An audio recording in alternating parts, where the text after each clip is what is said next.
Greetings, my name is Jim Lindsay. I'm your teacher for CIS 320. Welcome to the class. I looked through the roll and I recognize a lot of you from other classes that I've taught. It's great to see you guys again. I look forward to working with you again, and I look forward to getting to knowing those of you that I haven't met yet. So welcome to the class. What you're seeing in front of you is, of course, the Blackboard section. Everybody in this class is an upperclassman, so I know you are well aware of what Blackboard is and how to use this site. I'll give you a tour of my Blackboard site shortly, so you know where I put things. But we're all people that have been at WKU for some time, and that's going to be fun because we can do things maybe a little bit faster than if especially like you guys aren't freshmen, and all of my other classes are freshmen, so we get to move at a much quicker pace. So welcome to the class. What we'll do in this session, in this orientation session, is of course cover the syllabus, class calendar, and the Blackboard site.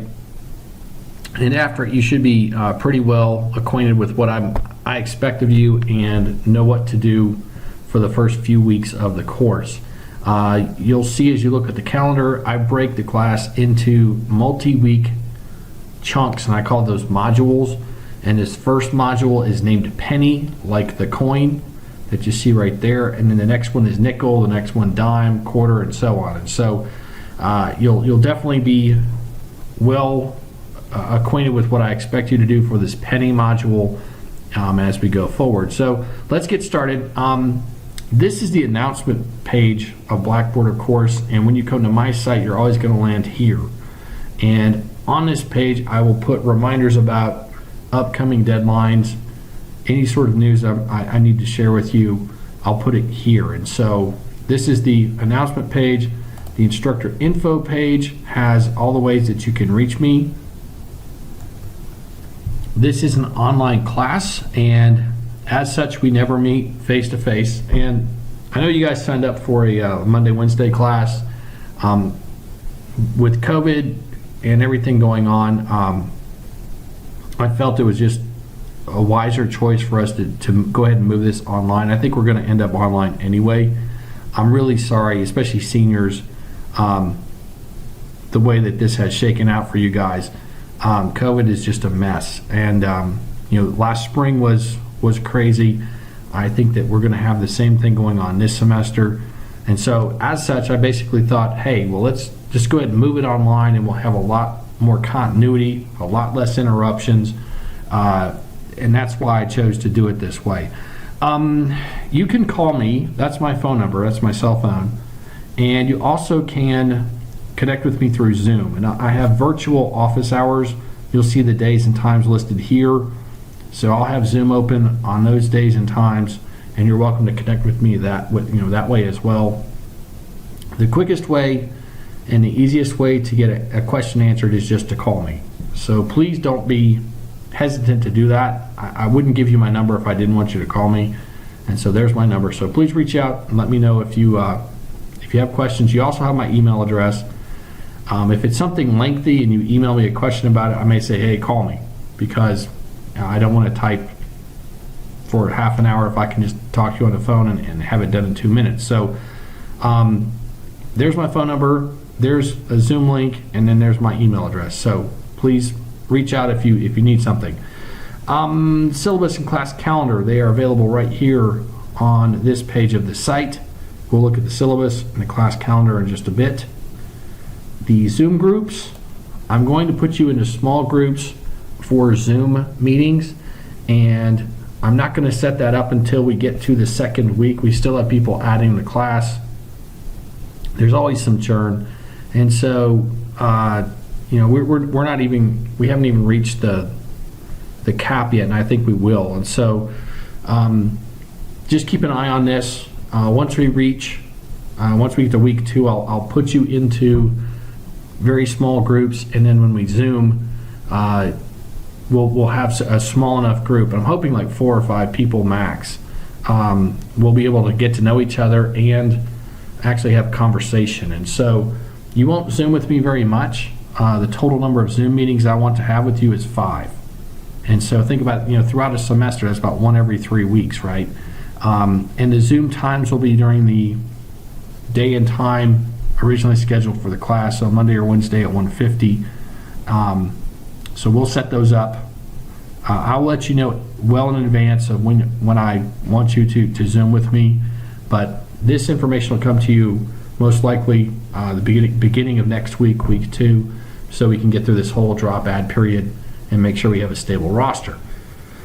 Okay, so lessons and assignments. This is where you'll spend 99% of your time when you get to this site. Hold on one second. All right, I'm back. I modified that label that you see right there. I developed all this content, well, 99% of it this summer. I totally revamped this class over the summer, and I'm really pleased with it. I hope that you're going to like it. I think what we're doing is going to be very relevant to what people are doing at work right now, and I think the skills that we're going to cover are things that you're going to be able to employ right away. And so every once in a while you're going to see things as I try and get my content from the summer to here converted, weird stuff like that. If you see stuff from June, that's why. So this first module that's called Penny is going to be for the first 3 weeks of class from the 24th through September the 11th. Every module is going to look the same as this. You click on the module folder and you'll see that there are lessons and there are assignments. And as you look in the lessons, you'll see, for example, that there are several lessons. Starting with the orientation, you're already completing that. Good job. Then you get into PIT, this personal information technology, then Doodle, Sign Up Genius, Google Voice, and design lessons. Some of these folders will have multiple things in them, where others will have one. This class orientation, for example, just has the thing you're doing right now. In contrast to that, if you look into the personal information technology lesson, you'll see that this is a multi-part assignment. This is a multi-part lesson that you need to complete. I really am proud of what you see here. When you look at these 4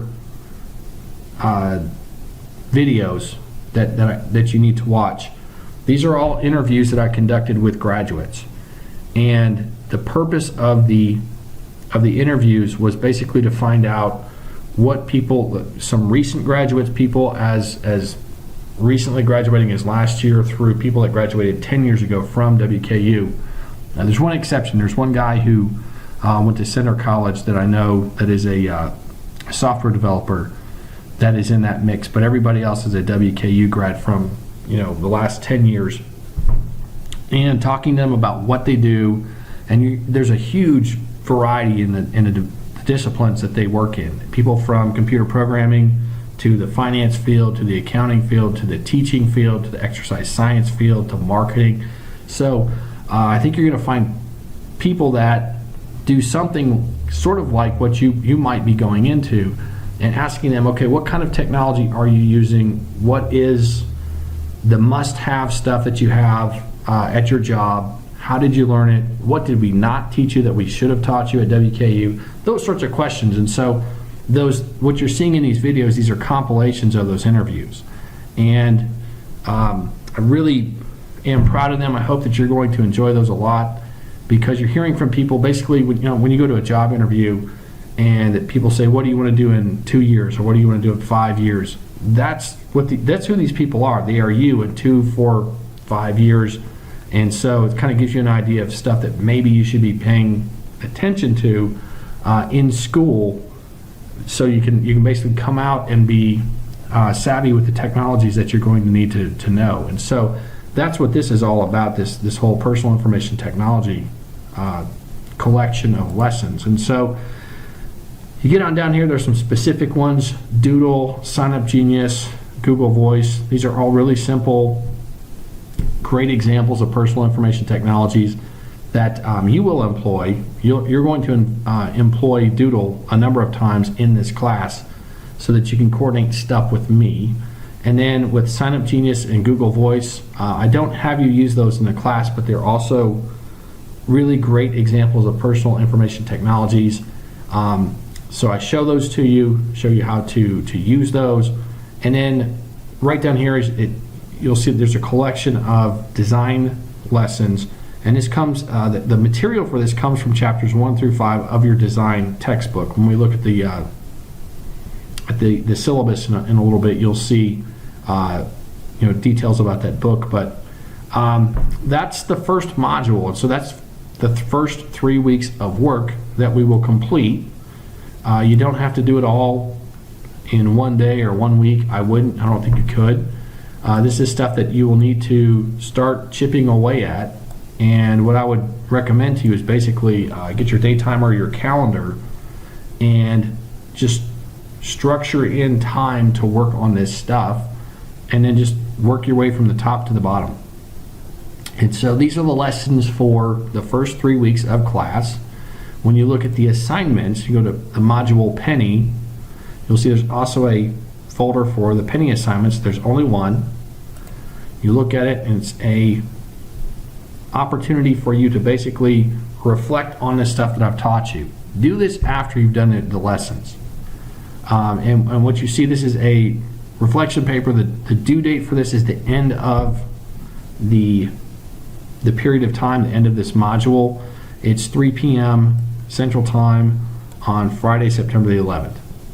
And so when you open this file, what you'll see, it's a Word document, and you need Word. Please don't give me a Pages file. Please don't give me a Google document file. I want a Word document back. And when you look at this, you'll see it's a list of questions, and there's some instructions up here, so you can read the instructions. But I'm asking you questions, and so here's a question I'm asking you, and then you type your answer. Do this in complete sentences. Write formally.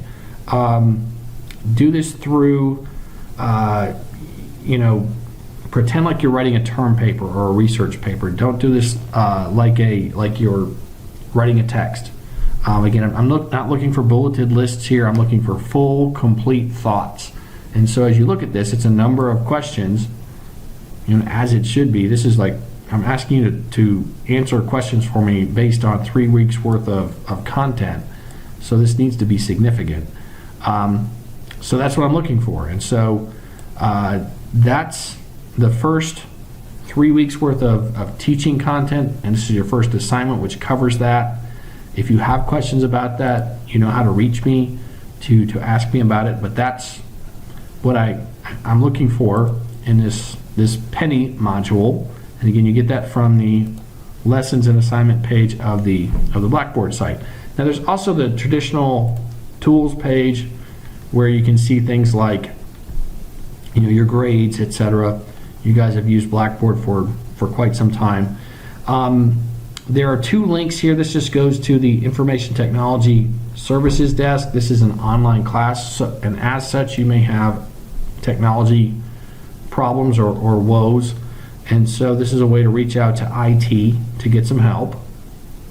This one right here, this student resource portal, this is just something that when you create a Blackboard site, I don't know how many other teachers include this, but it's just a really convenient central place for a lot of different resources that students may use. And so I like to include this in my online classes anyway.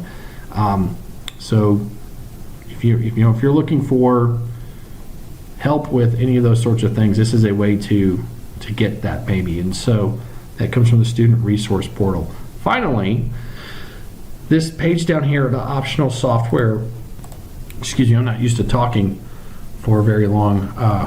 We've been out of school for the summer, so my voice is it's not used to this for a while.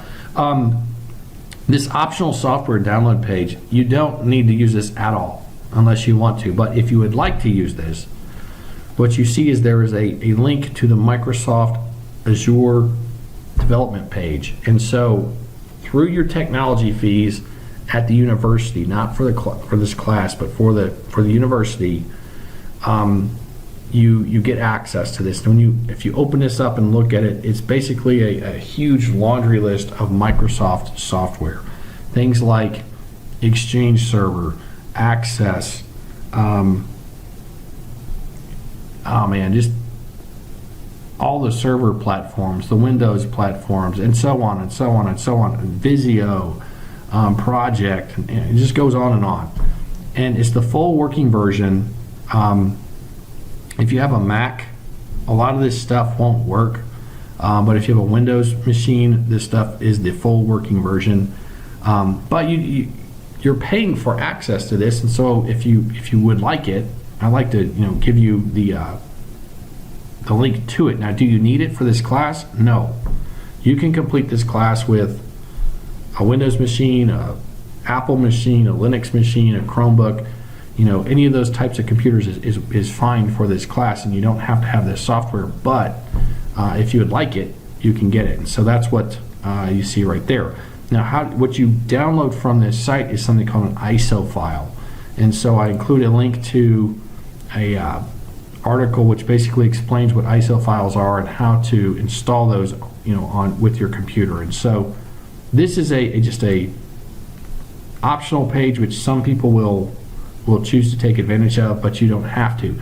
Now, I mentioned just a second ago that people with Macs, people with Linux and Chromebooks, that they can do all their work on their own computers. That's new. You used to have a Windows PC to be able to do all this stuff and use all the pieces of software I'm going to teach you this semester. But this time, we have, working with IT, we have set up a remote computing option, which is, I'm really, really excited about it, because that's been a major stumbling block. The number of students that are coming in with Macs has just risen dramatically. Last spring, as we started the whole pandemic thing, I think that the number of students I had that had Macs was about 40%, which just blew my mind. And so, if you have a class where people are supposed to have PCs in order to use the software, that's a huge problem. With this remote computing option, what happens is through your internet connection, you connect to one of our lab machines. And we're still ironing that out. Should have that done by about the second, third week of class. And so by the second module, in the second module, I'm going to give you a class on how to access our lab computers through the internet. And we also will tie in. We'll also be talking about VPNs at that point, and some other stuff that you guys need to know about anyway. But that's a really exciting development with this course, and so.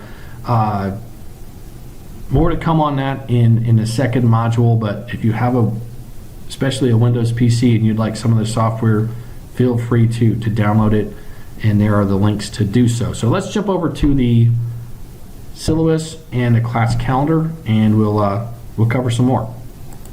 Okay, so I'm going to jump over to the syllabus and class calendar page. This is the syllabus. It looks like this. I've already alluded to personal information technologies when I was talking to you about the different videos that are in that one folder on Blackboard. But personal information technologies are technologies that business people use to do their work, to do their jobs. They're different than enterprise level pieces of software. For example, people use email and messaging programs and calendaring programs to do to get their jobs done. Those are individual level pieces of software. Now, what's working a bigger umbrella that encompasses those things would be things like the enterprise systems such as Exchange. When you use email, if you're using a Microsoft product for email like Outlook, and you'll see as you guys listen to the graduates that I talk to, a bunch of them talk about like Outlook calendaring and stuff like that, and how they wish they'd learned something about that. Well, Outlook calendaring ties into a product called Exchange, and that sometimes works with something called Active Directory. And so those bigger enterprise things, we're not going to be teaching you about those, but I will be talking to you about this personal level stuff that I hope you're going to come away with, if not the guts and knowing exactly how to use them, at least knowing what these things are, so that when you get to jobs and job interviews, you're able to converse with people about those to some degree, and I want to set you apart. And so my goal is for you guys, as you come out of the CIS, especially the CIS minor program, I want you guys to come out of this being very powerful personal computer users, whether that's with a Windows or a Mac, I don't care. But I want you to be like a very powerful knowledgeable user of that personal computer so that you can compete better in the job market. And so that's the purpose of this course. There's my contact information. You can get my phone number, my email address. Everything is online, so we're not going to be meeting in person at any time. If you'd like to connect through Zoom, though, I would be happy to talk to you. And you've got my office out, those virtual office hours on Blackboard. Required materials. Let's talk about those. I've already talked about this. You need a computer. You need whether that's a laptop, a desktop. I don't care. It doesn't matter. You need a computer, not a phone. A phone is not a computer. Is there a computing component in there, and is a phone right now as smart as like old computers? Sure. But with what we're going to do, you need a genuine computer. Is a tablet, something like an iPad or something like that, good? I don't think so. I think you need a laptop or a desktop, but you see what I'm wanting you to do, and so make sure you have something that has the horsepower to do it. You also need a broadband internet connection because you're going to be watching a lot of videos. You'll be connecting to me through this whole teleconferencing software, and so you need a good, solid, fast, reliable internet connection to do that. If you're on campus, do you have that? Absolutely. If we close down again because of COVID and you have to go home, that may be harder to find. Fast internet access is not a given in every single location across the country, and some of you live in more rural areas, and you could attest to that if we were face to face in a classroom. And so those are the things that you need. You need a good laptop or desktop and fast internet connection. Now, if you're on campus, could you do all this from a computer lab? Yes. But if we close down again because of COVID, those labs will close again. And so as long as school's in session, as long as the labs are open, can you do your stuff there? Yes. But if we get sent home because of COVID again, then you need to have these things for yourself. Please let me know if you have questions about that. Are there programs on campus so you can check that sort of stuff out if we have to go home again? Yes, but there's a finite number of those, and so if it looks like that's what's going to happen, I would recommend to you to be the first in line. And if it looks like that's going to be happening, be proactive and get in touch with me, and I'll help you as much as I can to get to the places and people that you need to talk to for those sorts of things. But that's what you need for this class. Now, books. There are 2 books. And this first book, the designer book right here, I love this book. And this is my 19th year of teaching, and this is my favorite book I've ever chosen. And this is the second edition of this book that I've used. Great, great book. And so I hope that you will love it as well. So the non-designer's design book is what we'll be doing all of our design principle stuff from, and then we'll be using software programs to basically employ those principles that we're learning about. But this is where we're going to get the knowledge from. Initially, it's from this book right here from Robin Williams. That's not the funny comedian Robin Williams. That's a different Robin Williams. But that's one book that you'll want to get. And here are links to Amazon for that book and for the other book as well. And these are industry books. They're not textbooks, and so they're relatively inexpensive compared to other classes. Let's take a quick look at those links. Okay, I've opened both of those links over here in these tabs that you see right here from Amazon. You'll see that the designer book is, a new copy of it is $33.24. That's definitely cheaper than what you're going to see in some other classes for the textbooks. The other required book is this Power Formula for LinkedIn, and we're going to start using this in about week 4. So you've got a little bit of time to get this one. You can see that a new copy is about $11. A used copy is about $6.45 right now from Amazon. Used copies are fine in both of these. Again, I think you're going to love these, especially this one. but these are good books that are going to help us to achieve the goals that we're going after. So for $45, for both books, that's pretty good for textbooks. And so please get those. You'll want those. You will use them. I'm going to allude to them often, and I'm going to count on the fact that you have them and you're reading them. So those are the books. Let's jump back to the syllabus here. With your computer, you need to take care of it. Please make sure that it's functioning properly. There is the Computer Center on campus. It's right there in mass media. If you're having any sorts of issues with your computer, you can take it there. Generally what they do is they re-image it. They basically just reinstall the operating system 9 times out of 10. So data that you have on there, you want to have that saved before you take it in. And then they'll say like, hey, we can reinstall the operating system for you. Sometimes they can fix it otherwise, but most of the time they reinstall the operating system, which usually works. But destructive in the sense that you lose data that you have on there. So keep your stuff backed up as you go through the semester. It's wise to start the semester, and I'm talking to myself here as well, it's wise to start the semester with everything backed up and ready to be retrieved if you have get a virus or anything breaks.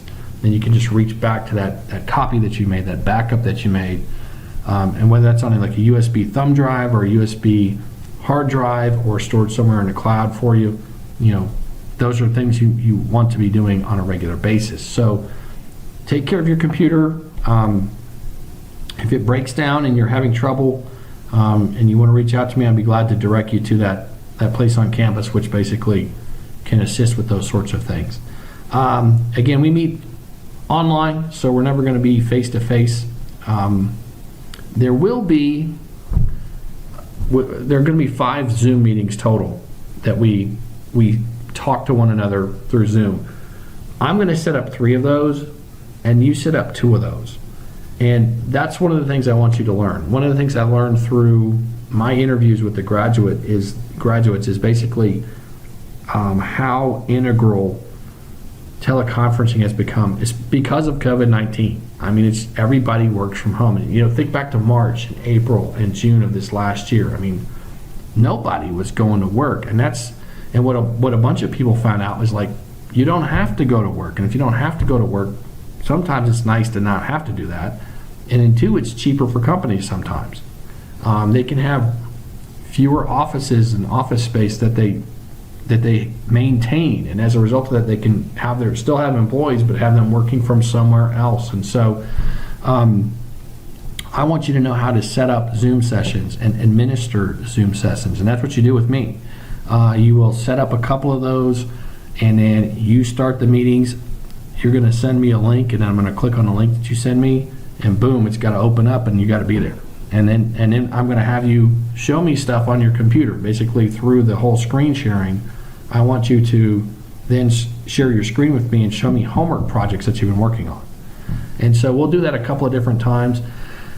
And I think it's valuable. I think that as you go forward with the, once you graduate and start working, hopefully that's going to be something that's going to really pay some dividends for you. So that's information about class meetings. As far as academic dishonesty goes, if you cheat on something and I figure it out, then I will fail you for the class. That's what it boils down to. So please don't cheat. Again, I'm very strict about this. If you know anybody that's had my classes before, they could tell you that they probably know somebody that that's failed out of my classes because of cheating. And so in this class, everything is project based, and when we get to the grades part down here in just a second, which is next, you're going to be doing projects. And so it's really hard to cheat in my class because everything is sort of tailored to you and is sort of customized to you. And so if you give me something that obviously you didn't do, I'm going to call you on it. And so please don't cheat.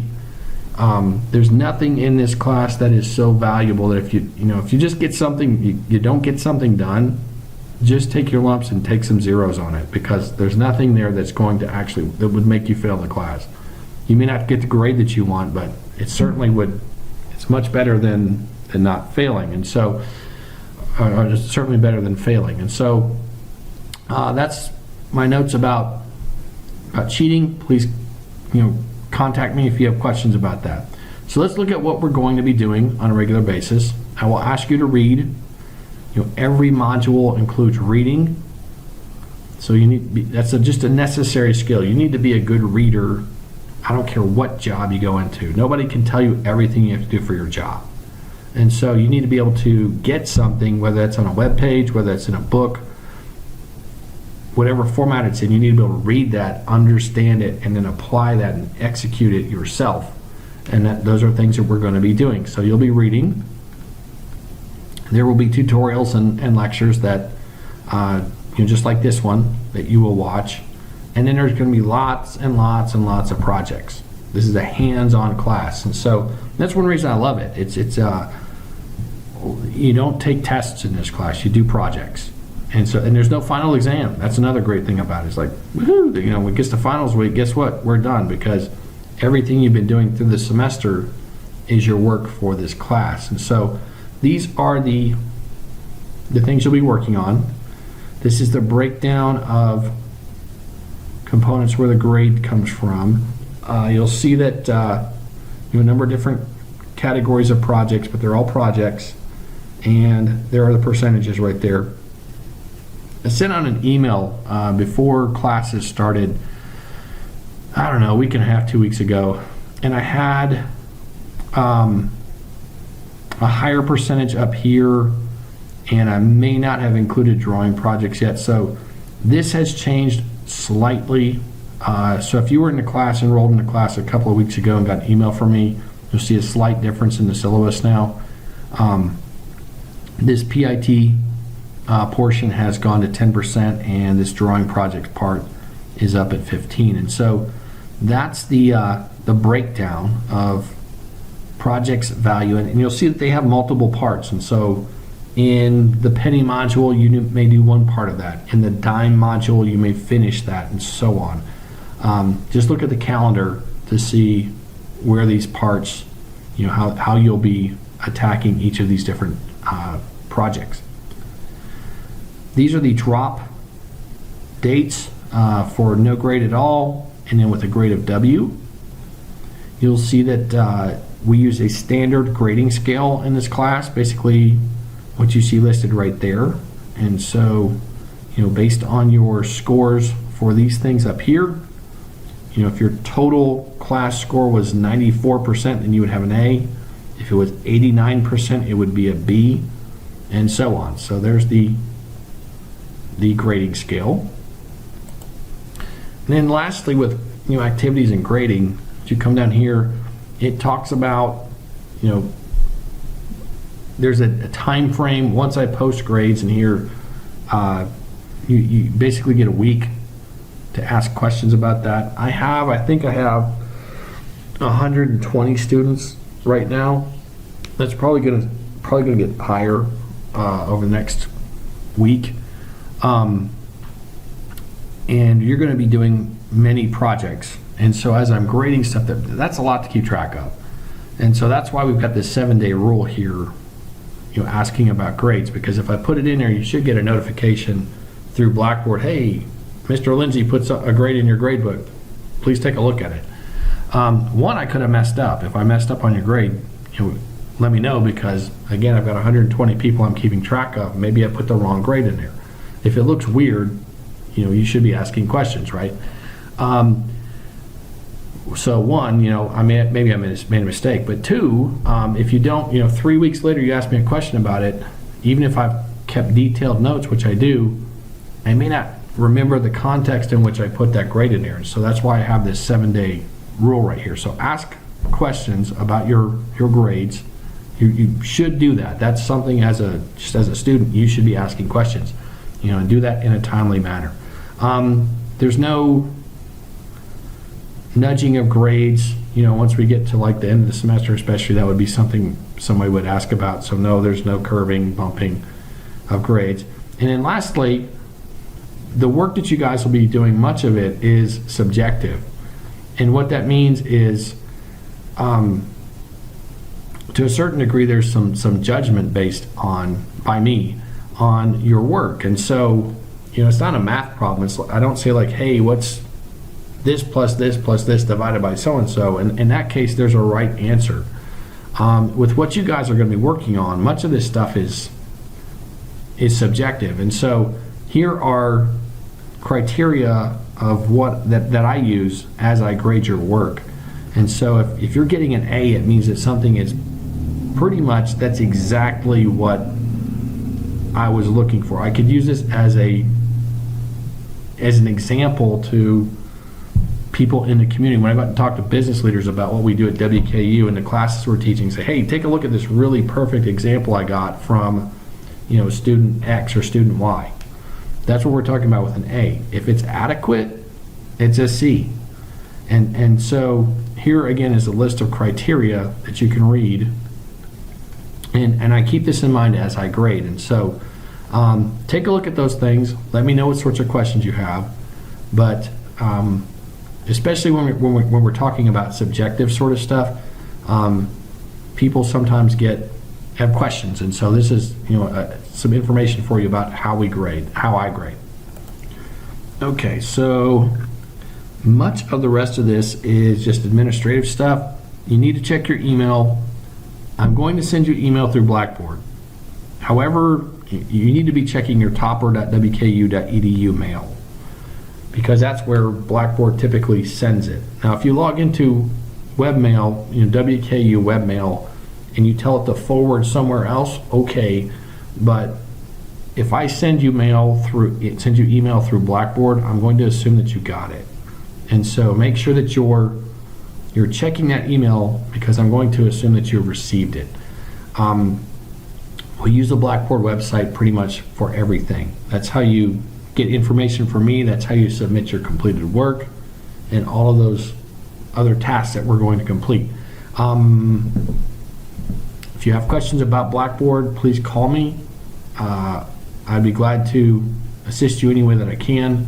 But we're going to use Blackboard as our platform pretty much for everything.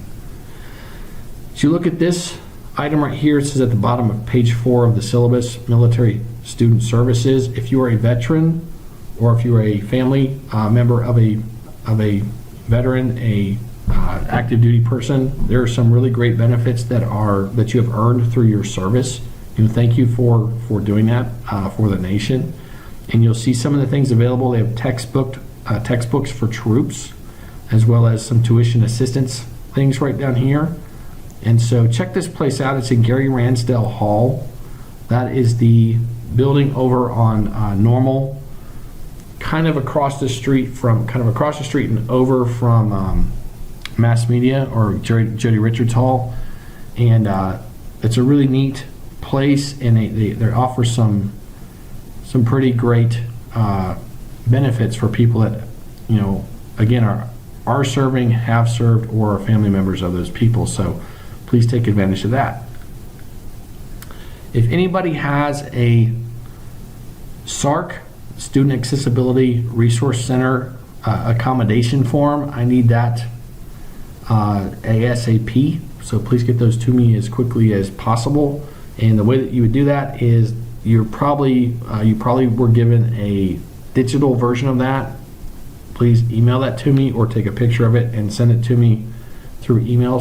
And also your ways to contact you so we can talk about those.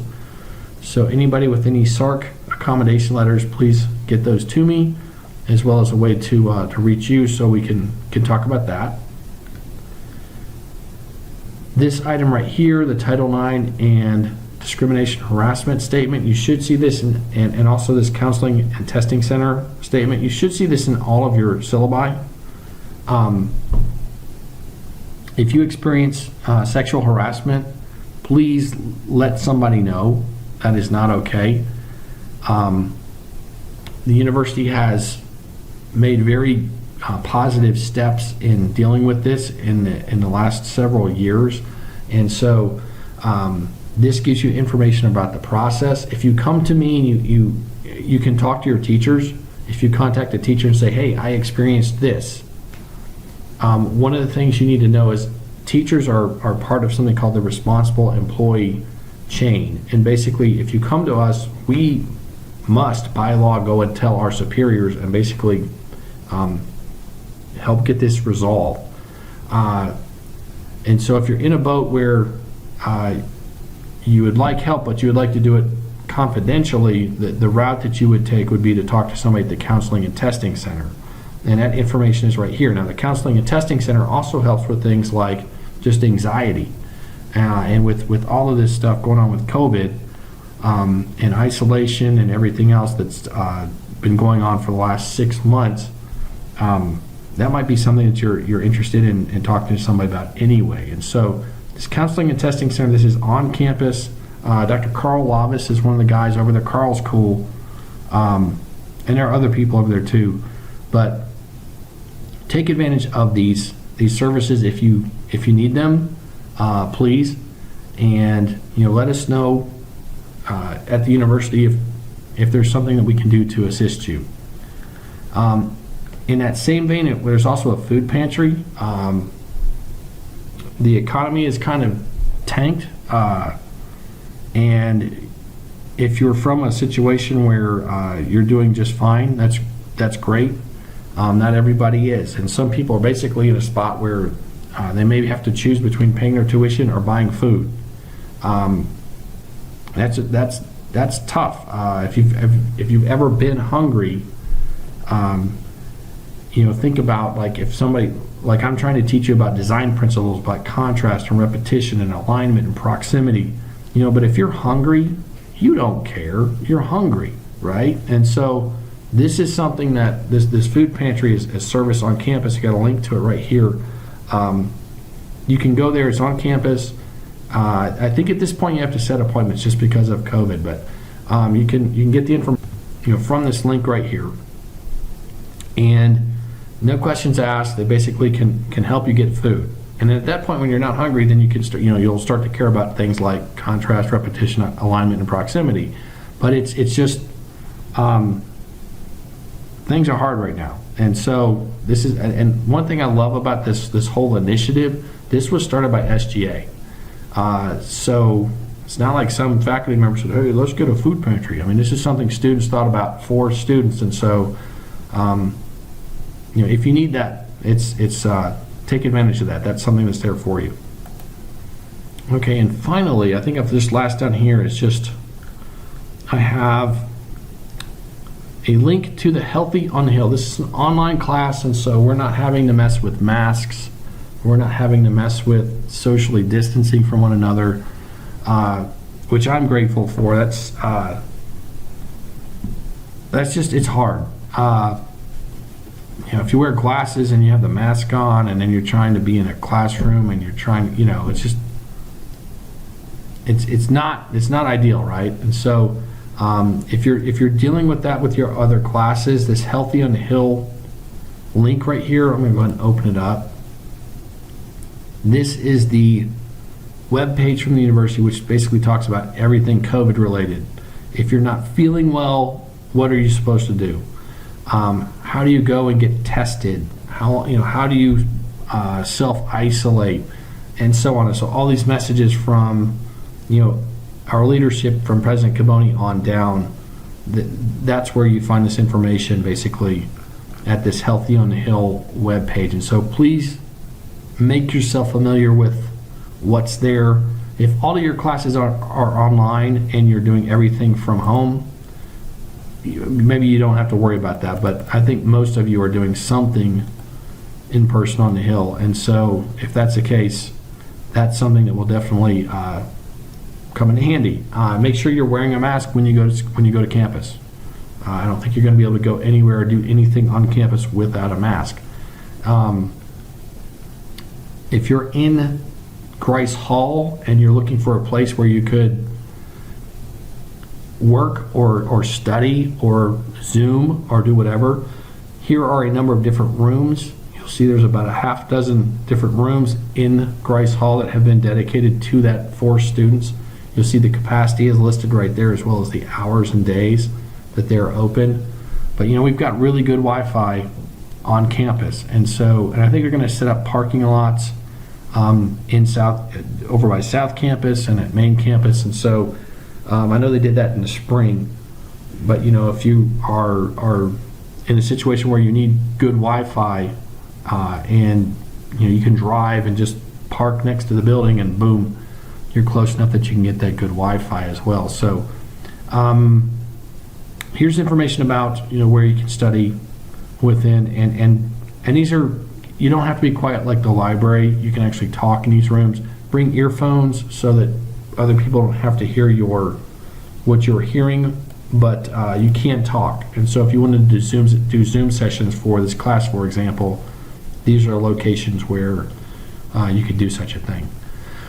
So that's it. So that is the syllabus. The only thing I haven't showed you yet is the calendar. It looks like this. And you'll see that, and again, that comes from this syllabus and calendar page of the Blackboard site. The calendar is a table. It's a PDF document on the Blackboard site. You'll see it lists the names of the modules and the dates which we will cover those modules. All of them are 3 weeks long, so it's very simple. Every 3 weeks we'll be starting a new module. Here's the content of the modules, the reading assigned for each one, and then homework that's associated with that. And so this gives you a good idea of what's coming. Again, the first 3 weeks, the second 3 weeks, the third 3 weeks, and so on. So if you have questions about the calendar, please let me know. But I think that's it. So again, thank you for taking the class. I look forward to getting reacquainted with the people that have taken my classes before. I hope that you're going to really enjoy this stuff. It's a fun class, and I think it's a useful class. So please don't be a stranger. Reach out and let me know what sorts of questions you have, and have a great day. Thanks a lot.